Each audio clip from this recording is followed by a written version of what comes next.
This very worrying case about a young lad called Jay Slater, of course, who's a missing teenager in Tenerife. I think we're in day 5 now, which is obviously very, very worrying.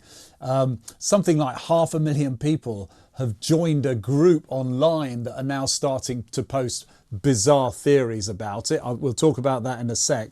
But I understand our police have offered to help go and search. And the Guardia Civil have to go and support the Guardia Civil, but the Spanish police have said no. Is there anything actually we could do in a foreign country where we're not familiar with that we could offer practical assistance? Were you surprised that the Guardia Civil rejected the offer? No, not in the slightest. The world over, policing is predominantly about control.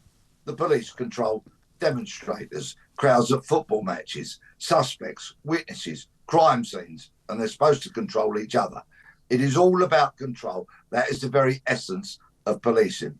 And clearly here, the Guardia Civil, who were following their own narrative, which I firmly believe says that they believe that Jay wandered off, had no water, no battery power, unfamiliar terrain, an injured leg, has probably wandered off and something unfortunate has befallen him. That, I believe, is the theory the Spanish police are sticking to. They do not want Lancashire police coming over. It was Lancashire that offered their assistance because they would surrender some of their control to Lancashire police. And let's remember, there's another factor that might be at play here. Lancashire police fundamentally failed to find Nicola Bulley on their own doorstep. So what chance has that organisation got of finding a missing teenager many miles away in Tenerife? You put it rather bluntly like that. So I'm guessing you're saying you're not only not surprised, but it's not necessary, would you say, to send police over? Yeah, exactly. The police in Tenerife have deployed drones, a helicopter, search dog, fire service personnel who are well used to that terrain through putting out wildfires and the such like, and police officers. There's a vast area to search, rocky terrain, gullies, outcrops, crevices, and the such like.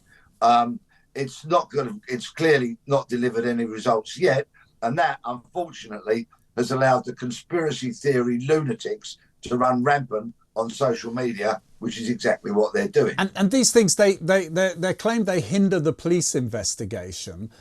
Is that because some people take it very seriously, what's going on? It means people are ringing the police up, they're distracting their time. What impact do things like this have?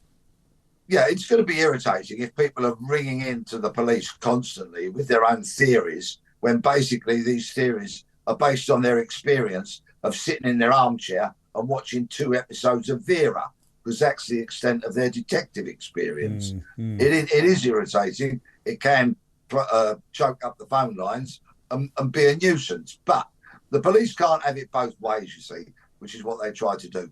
On one hand, they will say, this speculation is unhelpful.